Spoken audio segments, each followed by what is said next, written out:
बच्चों, मैं आदित्य दयाल। स्वागत है आपका हमारे YouTube चैनल दयाल क्लासेस में। चलिए शुरू करते हैं। वीडियो स्टार्ट करने से पहले सबसे इंपॉर्टेंट चीज कि आप अपने साथ अपनी नोटबुक और पेन साथ लेके बैठे, जिससे होगा ये जब मैं पढ़ाना चालू करूं सो आपको चीजें सब कुछ समझ में आए। सो बच्चों, हम लोग ने अपने पिछले वीडियो में देखा था कि रे डायग्राम कैसे बनाते हैं फॉर अ कॉनकेव मिरर। ठीक है बच्चों, और मैंने कॉन्वेक्स मिरर भी सिखाया था आपको। और बच्चों, वीडियो स्टार्ट करने से पहले आप हमारे चैनल को सब्सक्राइब करना ना भूलें, जिसके कारण आपको हमारी सारी नोटिफिकेशन मिले। और इस लॉकडाउन में मैं आपकी सारी सिलेबस कंप्लीट करा दूंगा। सो प्लीज सपोर्ट मी बच्चों, और हमारे चैनल को जरूर सब्सक्राइब करो। सो बच्चों, आज का हमारा टॉपिक है tricks to solve mirror question. Board का सबसे इंपॉर्टेंट क्वेश्चन कि अगर बोर्ड में मिरर से रिलेटेड अगर कोई भी क्वेश्चन आता है सो उसको हम लोग सॉल्व कैसे करते हैं। ठीक है। सो बच्चों, यहां पे आप एक चीज देखो, क्या लिखा हुआ है, tricks to solve mirror question. अगर मिरर का कोई भी क्वेश्चन आएगा, कैसा भी क्वेश्चन, कितना भी टफ, सो ये मैं जितने भी पॉइंट्स लिखा रहा हूं बस इस पॉइंट को आप याद रखना, सो आपके सारे डाउट हो जाएंगे क्लियर बच्चों। ठीक है। सो बच्चों, हमारा सबसे पहला आता है पॉइंट, वो क्या है, always place object on left hand side of the mirror. मतलब जब भी हमारा रहेगा क्वेश्चन, उसमें जो दिया रहेगा ऑब्जेक्ट, उसको हमेशा हम लोग लेफ्ट हैंड साइड ही रखते हैं। ठीक है बच्चों। और ऐसा हम लोग क्यों रखते हैं, क्योंकि ये एक कॉन्वेंशन माना गया है साइंटिस्ट के द्वारा कि ऑब्जेक्ट हमेशा हम लोग लेफ्ट हैंड साइड रखते हैं। ठीक है। अब आता है बच्चों दूसरा point, always measure distance from the pole of the mirror. हमेशा डिस्टेंस को कहां से नापना है, पोल ऑफ द मिरर से नापना है बच्चों। हमेशा ऑब्जेक्ट को नापना है पोल ऑफ द मिरर से। आखिरकार ये पोल ऑफ द मिरर क्या होता है, अगर आपको ये चीज नहीं पता है तो आप मेरे फर्स्ट वीडियो में जाके देखें, जिसमें मैंने सारे बेसिक्स कॉन्सेप्ट बताए रिलेटेड टू स्फेरिकल मिरर। ठीक है बच्चों। अब आता है हमारा तीसरा point, direction taken right hand side of the mirror is positive and left hand side of the mirror is negative. Sir मेरे को ये कुछ समझ में नहीं आ रहा है, क्या चल रहा है ये क्या नहीं। सो आओ मैं तुम्हें बताता हूं। सो बच्चों, आपने पढ़ा होगा क्लास 9 में कोऑर्डिनेट एक्सिस। ठीक है, ये होता है कोऑर्डिनेट एक्सिस। सो आपको मिरर के क्वेश्चन के बेस्ट तरीका बता रहा हूं कि राइट हैंड साइड, जैसे हम लोग यहां पे लेते थे पॉजिटिव नंबर 1 2 3, इस तरफ हम लोग लेते थे नेगेटिव, अपर साइड हम लोग लेते थे पॉजिटिव। ठीक है। और नीचे साइड हम लोग लेते थे नेगेटिव बच्चों। ठीक है। ठीक उसी तरह मिरर को एक कार्टेशियन फॉर्म की तरह ट्रीट करें, और वैसे ही आपके सारे क्वेश्चन सॉल्व हो जाएंगे। अभी आगे हम जितने रूल्स पढ़ेंगे उसमें मैं सारे रूल आपको क्लियर कर दूंगा, और एनसीईआरटी के 2 क्वेश्चन बना के दिखाऊंगा, और उसको कैसे सोचते हैं, कैसे बनाते हैं, जिससे आपकी सारी कॉन्सेप्ट क्लियर हो जाएगी। सो बच्चों, वीडियो को लास्ट तक जरूर देखें। सो इसके बाद हमारा लिखा हुआ है थर्ड पॉइंट, वो क्या है, direction taken right hand side of the mirror is positive and left hand side of the mirror to be negative. इसका मतलब क्या हुआ, मिरर जैसे मान लो ये है मेरा मिरर, ठीक है, ये है मान लो मेरा कॉनकेव मिरर। सो इसका राइट हैंड साइड, मतलब इस मिरर का राइट हैंड साइड, मतलब इस तरफ वाला रीजन को हमको लेना है पॉजिटिव, और इस तरफ वाला रीजन को लेना है नेगेटिव। ठीक है बच्चों, बस इतना सब याद रखो, ज्यादा कुछ नहीं सोचना है। बस जो जो पॉइंट बता रहा हूं इतना याद रखो, सारे क्वेश्चंस बनेंगे और फुल मार्क्स आएंगे आपको। बस वीडियो तक लास्ट तक बने रहे। अब आता है हमारा चौथा point, focal length of a convex mirror is always positive. ये बहुत इंपॉर्टेंट चीज है, बहुत इंपॉर्टेंट चीज। नोट कर लो बच्चों इसको और याद कर लो कि focal length of a convex mirror हमेशा होता है मेरा पॉजिटिव। फोकल लेंथ जो होता है हमारा कॉन्वेक्स मिरर का, वो हमेशा होता है पॉजिटिव। इसको याद कर लो बिना कुछ सोचे समझे। और दूसरा point, focal length of a concave mirror is always negative. और फोकल कॉनकेव मिरर का फोकल लेंथ हमेशा होता है नेगेटिव। ठीक है बच्चों। जब भी क्वेश्चन में लिखा हो कॉन्वेक्स मिरर, कॉनकेव मिरर, उससे रिलेटेड 2 चीज सबसे पहले स्ट्राइक करनी चाहिए। वो क्या कि कॉन्वेक्स मिरर का फोकल लेंथ पॉजिटिव होता है और कॉनकेव मिरर का नेगेटिव होता है। अब पांचवा point, radius of curvature is always positive of a convex mirror. Convex mirror का रेडियस ऑफ कर्वेचर पॉजिटिव होता है। ठीक है बच्चों, इसे याद रख लो आप। दूसरा आता है, radius of curvature of concave mirror is always negative. Concave mirror का रेडियस ऑफ कर्वेचर नेगेटिव होता है। सर मेरे को तो इतना याद नहीं रहेगा कौन पॉजिटिव कौन नेगेटिव। बेस्ट तरीका बता रहा हूं, कॉन्वेक्स मतलब सब पॉजिटिव, बस ऐसे याद रखो। कॉन्वेक्स मतलब सब पॉजिटिव और कॉनकेव मतलब सब नेगेटिव। सारी दिक्कतें दूर हो गई, अब आपको सब कुछ अच्छे से याद होगा। कॉन्वेक्स सुनते ही दिमाग में एक चीज चलना चाहिए, सब कुछ पॉजिटिव। कॉनकेव सुनते ही दिमाग में बस एक ही चीज दौड़ना चाहिए, वो क्या है, सब नेगेटिव। ठीक है बच्चों। अब आता है हमारा, जैसे फोकल लेंथ का एक होता है फॉर्मूला बच्चों, उसे आप जान लो। वो क्या होता है, F is equal to capital R by two, that is focal length is equal to radius of curvature by two. इसे आप याद कर ले बच्चों, ठीक है, नोट कर ले इसे। ठीक है बच्चों।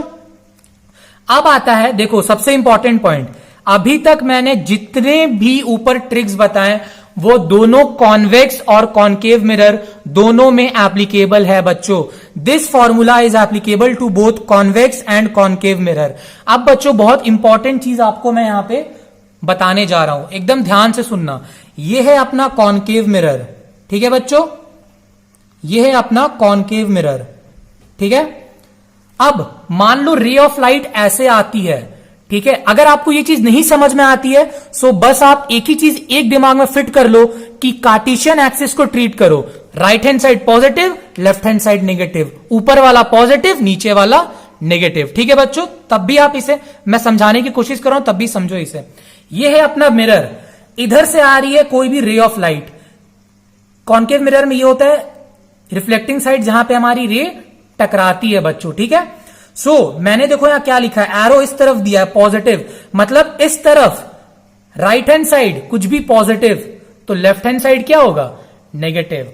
और बच्चों एक चीज हमेशा आप याद कर लो कि ज्यादातर के केस में हाइट ऑफ ऑब्जेक्ट हमेशा पॉजिटिव होता है, मतलब ऑब्जेक्ट को हम लोग हमेशा लेफ्ट हैंड साइड रखते हैं, मतलब इस तरफ, और हमेशा ऐसे रखते हैं। आप रे डायग्राम के हेल्प से देखे होंगे कि हमने हमारा सारा ऑब्जेक्ट इस तरफ रखा था लेफ्ट हैंड साइड, और वो भी सीधा रखा था, इस एक्सिस के ऊपर रखा था। ठीक है बच्चों, समझ में आया। ठीक है। अब आता है बच्चों, देखो, we will take object distance always negative, that is both in convex and concave mirror. इसे नोट कर लो बच्चों, बहुत इंपॉर्टेंट चीजें हैं ये, बहुत सही तरीके से बता रहा हूं, एकदम सारी चीजें क्लियर हो जाएंगी। एक चीज ये याद ही कर लो कि कोई भी क्वेश्चन आए कॉन्वेक्स मिरर का या कॉनकेव मिरर का, ऑब्जेक्ट डिस्टेंस हमेशा नेगेटिव लेना है, ऑब्जेक्ट डिस्टेंस हमेशा नेगेटिव लेना है। उसको नेगेटिव क्यों लेते हैं बच्चों, उसके पीछे का रीजन क्या है वो भी समझ लो कि ऑब्जेक्ट हम लोग कहां रखते हैं, लेफ्ट हैंड साइड, और मैंने अभी बोला था कि लेफ्ट हैंड साइड कोई भी चीजें रखते हैं तो वो होगी नेगेटिव, और राइट हैंड साइड कोई भी चीजें रखते हैं सो वो होगी पॉजिटिव। ठीक है बच्चों, ऐसा क्यों, अब ऐसा क्यों होता है सर ये भी बता दो। तो ऐसा इसलिए होता है कि कोई भी रे ऑफ लाइट आती है ऐसे, अगर रे ऑफ लाइट के डायरेक्शन में अगर हम लोग कोई भी चीज मेजर करते हैं सो उसको लेते हैं पॉजिटिव उसके डायरेक्शन में, उसके अपोजिट डायरेक्शन में लेते हैं सो होता है नेगेटिव। सर मेरे को ये तो नहीं समझ में आया। सो आप बस इतना याद रखो कि मिरर को एक कार्टेशियन एक्सिस की तरह ट्रीट करो, right hand side positive left hand side negative, ऊपर पॉजिटिव नीचे नेगेटिव, बात खत्म, सारे क्वेश्चन सॉल्व हो जाएंगे। फिर अब कुछ कुछ टर्म है उसका मीनिंग समझ लो। U होता है ऑब्जेक्ट डिस्टेंस, U क्या होता है बच्चों, ऑब्जेक्ट डिस्टेंस। V क्या होता है बच्चों, इमेज डिस्टेंस। क्या होता है बच्चों, V हमारा इमेज डिस्टेंस। F क्या होता है बच्चों, फोकल लेंथ। ये सब चीज आप याद करो। ठीक है। U मतलब ऑब्जेक्ट डिस्टेंस, V मतलब इमेज डिस्टेंस, और F मतलब फोकल लेंथ, और बच्चों R मतलब रेडियस ऑफ कर्वेचर। ठीक है बच्चों, रेडियस ऑफ कर्वेचर। इसके बाद आता है बच्चों हमारा सबसे इंपॉर्टेंट मिरर फॉर्मूला, सबसे इंपॉर्टेंट मिरर फॉर्मूला, इसे आप याद कर ले। क्या होता है, 1/v plus 1/u is equal to 1/f। फिर से 1/v plus 1/u is equal to 1/f, जहां पे मेरा v क्या है, इमेज डिस्टेंस, u क्या है, ऑब्जेक्ट डिस्टेंस, f क्या है, फोकल लेंथ। ठीक है बच्चों। और एक चीज, this formula applicable to both concave and convex mirror. ऊपर वाला फॉर्मूला कॉनकेव मिरर और कॉन्वेक्स मिरर दोनों में लगता है। सारी चीजें आपकी क्लियर हो जाएंगी बच्चों, बस लास्ट तक बने रहो। फिर आता है बच्चों हमारा ट्रिक। ट्रिक क्या है कि if sign of V is positive, इसे आप एकदम याद कर लो, ये बहुत खतरनाक चीज है। ठीक है, देखो मैं यहां पे लिख भी दे रहा हूं, खतरनाक कॉन्सेप्ट। ठीक है, वो क्या है कि अगर साइन ऑफ V आता है मेरा पॉजिटिव मिरर के केस में, नोट कर लो बच्चों, अगर कैसा भी मिरर हो, कॉन्वेक्स हो चाहे कॉनकेव हो, अगर मेरा V का वैल्यू पॉजिटिव आता है मतलब मेरा नेचर ऑफ इमेज क्या होगा, वर्चुअल और इरेक्ट। V मेरे को क्या देता है, इमेज डिस्टेंस पहली चीज, और दूसरी चीज वो बताता है नेचर ऑफ इमेज, उसका साइज, उसका साइन बताता है मेरे को कि वो रियल इन्वर्टेड है, या फिर वर्चुअल इरेक्ट है। सो पहला पॉइंट, अगर साइन ऑफ V पॉजिटिव हो so nature of image virtual erect होगा, याद कर लो। दूसरा पॉइंट ट्रिक, अगर साइन ऑफ V मेरा नेगेटिव है सो नेचर ऑफ इमेज क्या होगा, रियल एंड इन्वर्टेड। ठीक है बच्चों, नोट कर लो इसे, बहुत सही चीज बता रहा हूं। अब मैंने यहां क्या लिखा है, अब ऑल ट्रिक, सारे ट्रिक एप्लीकेबल है आपके दोनों में, कॉनकेव और कॉन्वेक्स दोनों मिरर में, ये आपके सारे ट्रिक एप्लीकेबल है बच्चों। ठीक है, अब देखो बच्चों, V मेरे को क्या देता है, इमेज डिस्टेंस और नेचर ऑफ इमेज, कि वो कैसा है, रियल इन्वर्टेड या वर्चुअल इरेक्ट। और मैंने आपको और एक चीज सिखाई थी, जहां रहेगा रियल वहां होगा इन्वर्टेड, जहां रहेगा वर्चुअल वहां होगा इरेक्ट। इसके बारे में कोई भी जानकारी हो तो आप मेरे प्रीवियस लेक्चर को जाके देख सकते हैं, और मैं पूरी प्लेलिस्ट की लिंक डिस्क्रिप्शन बॉक्स में दे दूंगा, वहां से भी आप जाके चेक कर लेना। अब बच्चों साइज ऑफ इमेज कौन बताएगा, सो वो बताएगा मेरा मैग्निफिकेशन का वैल्यू M, स्मॉल m बताएगा साइज ऑफ इमेज। बहुत सही चीज बता रहा हूं आपको, अगर m मेरा ग्रेटर देन 1 हुआ तो साइज ऑफ इमेज मेरा होगा इनलार्ज्ड। ठीक है बच्चों, समझ में आया। अगर m मेरा ग्रेटर देन 1 होगा तो साइज ऑफ इमेज होगा मेरा इनलार्ज। दूसरा पॉइंट, अगर m का वैल्यू मेरा होगा लेस देन 1 तो साइज ऑफ इमेज क्या होगा बच्चा मेरा, डिमिनिश। डिमिनिश मतलब छोटू सा। ठीक है, और एक आता है फॉर्मूला, इसे भी आप याद कर लो बच्चों।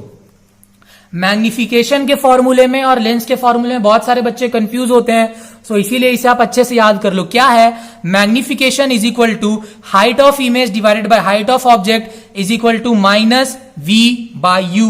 Minus V by U, minus फॉर्मूले में है, इसे कभी ना भूले, माइनस V बाय U। सबसे इंपॉर्टेंट पॉइंट मैंने यहां पे लिखी है, देखो क्या लिखा है, put the values with sign.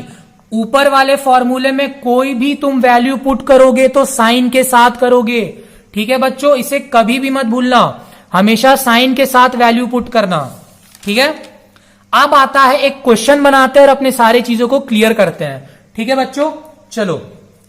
A convex mirror used for rear view on an automobile has a radius of curvature of 3 metre. So बच्चों यहां पे मैंने आगे का क्वेश्चन तो पढ़ा ही नहीं यार, एकदम पहले ही मैंने सोचा कॉन्वेक्स मिरर, जैसी देखा मैंने लिखा हुआ है उससे रिलेटेड सारी चीजें सबसे पहले याद कर लो। कॉन्वेक्स मिरर का मतलब सर ने क्या बताया था, सब पॉजिटिव। अरे भाई एकदम तुरंत याद हो गया, सब पॉजिटिव मतलब focal length positive, radius of curvature positive, बात तो यही खत्म हो गई। अब आगे पढ़ो, हैज अ रेडी, और ये मैं एग्जांपल एनसीईआरटी का 10.1 और 10.2 करा रहा हूं। ठीक है, has a radius of curvature 3 metre. मैंने क्या बोला, कॉन्वेक्स सुनते ही सब positive, focal length positive, radius of curvature positive, दिया हुआ है radius of curvature 3 metre. If a bus is located at 5 metre from this mirror, find the position, nature and size of the image. ठीक है बच्चों, सबसे पहले question बनाने से पहले सबसे पहले आप एक रफ डायग्राम बना लिया करो। चाहो तो बना सकते हो, चाहो तो नहीं बना सकते हो। स्टार्टिंग में बस मैं एक क्वेश्चन है बता रहा हूं, उसके बाद आपको नहीं बनाओ तो भी चलेगा, बस समझ लो। ये मैंने बना लिया कॉनकेव मिरर। ठीक है बच्चों, ये रहा मेरा प्रिंसिपल एक्सिस, ये रहा पोल, ये रहा फोकस, ये रहा सेंटर ऑफ कर्वेचर। मान लो मेरा ऑब्जेक्ट यहां पे है, रखा हुआ है। ठीक है बच्चों, देखो क्या लिखा हुआ है, if a bus is located at a 5 metre from this mirror. Bus कहां, मान लो ये ऑब्जेक्ट मेरा क्या है, बस है, जो कहां पे रखा हुआ है, मिरर से 5 मीटर की दूरी पे रखा हुआ है। ठीक है बच्चों, मेरे को बताना है कि मेरा इमेज कहां बनेगा। इमेज डिस्टेंस, पोल से लेकर ऑब्जेक्ट के डिस्टेंस को बोलते हैं ऑब्जेक्ट डिस्टेंस। और मान लो, ठीक है बच्चों, मान लो आपका इमेज बनता है यहां पे between C and F, beyond C रखे थे, मान लो कि यहां पे बनता है between C and F. So mirror से लेकर ये जो डिस्टेंस होता है इमेज का, ये मान लो इमेज है, ठीक है, मैं कंफर्म नहीं बता रहा हूं कि यहीं पे आएगा, बस समझने के लिए कि वी किसको बोलते हैं। पोल से लेकर इमेज का जो डिस्टेंस होता है उसको बोलते हैं हम लोग वी। ठीक है बच्चों, समझ में आया। और आपको फोकल लेंथ तो पता ही है, पोल से लेकर फोकस के बीच की दूरी को क्या बोलते हैं, फोकल लेंथ। ठीक है बच्चों, अब इसके बाद आते हैं अपने क्वेश्चन सॉल्विंग पे। सबसे पहले लिखा करो बच्चों गिवन, क्या क्या मेरा दिया हुआ है। कॉन्वेक्स देख सोचते ही मैंने क्या सोचा, सब पॉजिटिव। सबसे पहले बच्चों कॉन्वेक्स देखते ही मैंने क्या बोला, सब पॉजिटिव। ठीक है, यहां पे मेरा क्या होगा, रेडियस ऑफ कर्वेचर क्या दिया था, +3। और मैंने बोला था बच्चों स्टार्टिंग में ही, रूल याद करो कि ऑब्जेक्ट डिस्टेंस को हमेशा लेना है नेगेटिव। यहां पे दिया था -5, मेरे को निकालना है v। -5 नहीं 5 दिया था, पर मैंने बोला था ऑब्जेक्ट डिस्टेंस को हमेशा लेना है नेगेटिव, तो इसलिए मैंने लिया -5। ठीक है बच्चों, अब निकालते हैं। पहली बात, मैं आपको सॉल्व करने का भी तरीका बताऊंगा, बेस्ट तरीका जो कोई नहीं बताता अपने ऑनलाइन लेक्चर में। जैसे आपको सबसे पहले निकाल लेना है एफ होता है r/2। पीछे मैंने सारे फॉर्मूले बताए हैं, देख लो। r क्या होता है 3/2। आप इसे चाहो तो पॉइंट में भी कर लो, 1.5 मीटर पॉइंट में भी कर लो, पर मैं बोलूंगा पॉइंट में करोगे तो आपको कैलकुलेशन में दिक्कत होगी, इसीलिए f is equal to 1.5 metre है। ठीक है, आप ये वैल्यू भी ले सकते हो f का और ये वैल्यू भी ले सकते हो, तो मैं बोलूंगा कि आप पॉइंट वाला वैल्यू चूज ना करो। अब हम यहां लिखते हैं बाई मिरर फॉर्मूला। ठीक है, अब लिखते हैं यहां पे बाई मिरर फॉर्मूला। ठीक है बच्चों, अब लिखते हैं बाई मिरर फॉर्मूला। वो क्या है अपना मिरर फॉर्मूला बच्चों, वो देखो 1/v + 1/u is equal to 1/f।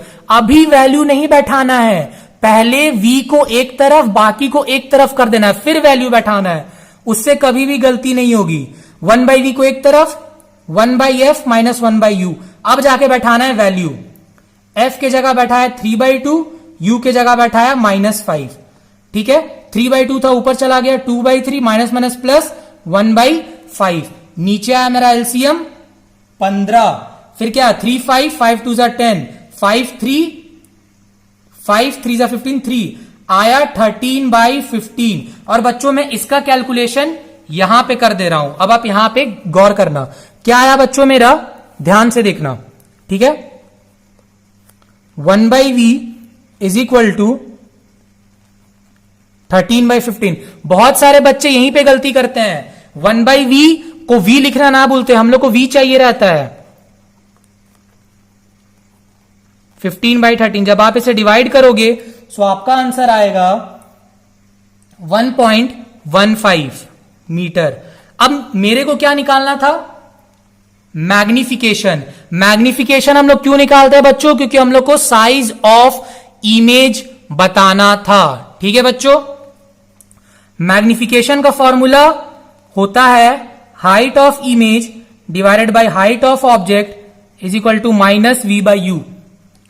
Magnification का दो फॉर्मूला है, height of image divided by height of object और -v/u। हमेशा हम लोग ये दो फॉर्मूला यूज करते हैं according to need, according to the data given.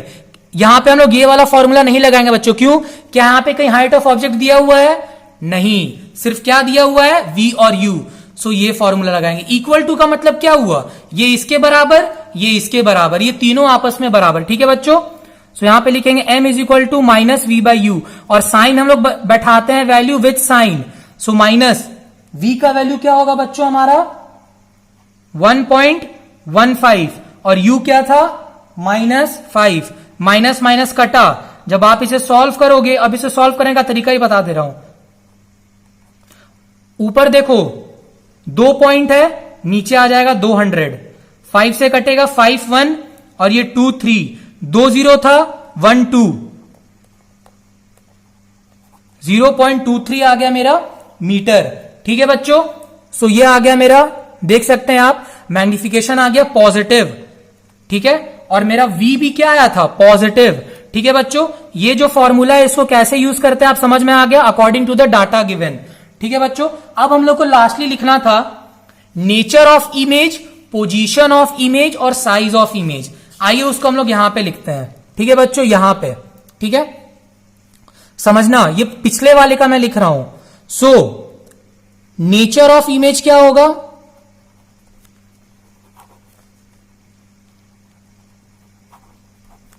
Nature of image क्या होगा बच्चों, नेचर ऑफ इमेज कौन बताता है, V का साइन।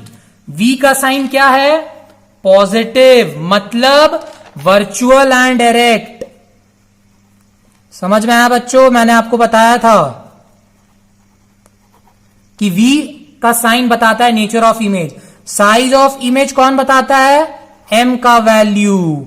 अगर M का वैल्यू ग्रेटर देन 1 है तो होगा इनलार्ज, बड़ा, लेस देन 1 है तो होगा डिमिनिश, छोटा। ठीक है बच्चों, यहां पे M का वैल्यू आया था मेरा छोटा, 1 से छोटा है 0.23, सो आंसर होगा डिमिनिश्ड। ठीक है बच्चों, समझ में आया आपको। अब आते हैं हम लोग और एक एग्जांपल से, जिससे आपको सारी क्वेश्चन, सारी प्रॉब्लम दूर हो जाएगी। और ये सब मैंने पिछले का लिखा है 10.1 का, ये भी 10.2 एनसीईआरटी का। चलिए पढ़ते हैं। An object 4 centimetre in size is placed at 25 centimetre in front of a concave mirror of focal length 15 centimetre. Concave mirror सुनते ही दिमाग में एक ही चीज, सब negative, focal length negative, radius of curvature negative. जिसका क्या दिया है, फोकल लेंथ 15, मतलब एफ क्या हो गया, -15, ऐसी समझ में आ गया। At what distance from the mirror should a screen placed in order to obtain a sharp image. हमको इमेज डिस्टेंस निकालना है और क्या बताना है, नेचर और साइज ऑफ इमेज। कुछ नहीं करना है, फिगर ड्रॉ करे या ना करे कोई दिक्कत नहीं है, हमेशा लिखते हैं हम लोग गिवन। गिवन लिखिए बच्चों हमेशा, उससे सारी चीजें क्लियर होगी। क्या दिया हुआ है, फोकल लेंथ हमेशा होता है नेगेटिव, कॉन्केव सुनते ही सब नेगेटिव, लिख दिया -25 -15 सेंटीमीटर। ठीक है बच्चों, और देखो यहां पे लिखा है an object 4 centimetre side, height of object दिया हुआ है 4 सेंटीमीटर। ठीक है बच्चों, is placed at 25 centimetre in front of a concave mirror. Object distance दिया है, यू हमेशा लेते हैं नेगेटिव सबके केस में। ठीक है बच्चों, समझ में आया, इतना चीज मेरे को दिया हुआ है, मेरे को निकालना क्या है, V निकालना है। ठीक है बच्चों, मेरे को V निकालना है और हाइट ऑफ इमेज निकालना है। क्यों, क्योंकि हाइट ऑफ ऑब्जेक्ट दिया है तो हाइट ऑफ इमेज भी निकालना पड़ेगा मेरे को। ठीक है बच्चों, चलो इसके बाद एज यूजुअल बच्चों की तरह लगाएंगे mirror formula, 1/v + 1/u is equal to 1/f, 1/v 1/f minus 1/u। ठीक है बच्चों, फिर 1/f क्या है अपना, -15 minus 1/-25 minus 1/15 minus minus plus 1/25। जब आप इसका एलसीएम लोगे सो आएगा 75, 15 3 जा -3 प्लस 25, 15 5 जा सो होगा -5 और प्लस 25 3 जा, सॉरी बच्चों थोड़ा कंफ्यूजन हो गया था। फिर आएगा -2/75। ये क्या आया, ये साथ में लिखना ना भूले। और बच्चे हमेशा इसे मिस कर जाते हैं। 1/v का वैल्यू है -2/75, पर हम लोग को v का वैल्यू चाहिए, सो इसे पलटना हमेशा भूल जाते हैं। सो इसका आंसर आएगा बच्चों -37.5 सेंटीमीटर। अब मेरे को निकालना था बच्चों मैग्निफिकेशन। मैग्निफिकेशन में हम लोग को height of the image, height of the object is equal to -v/u, ये होता है फॉर्मूला। ठीक है बच्चों, हम लोग को क्या निकालना है, मैग्निफिकेशन का वैल्यू, जिससे में m का वैल्यू, जिससे मेरे को, अब ये है मेरे पास फॉर्मूला।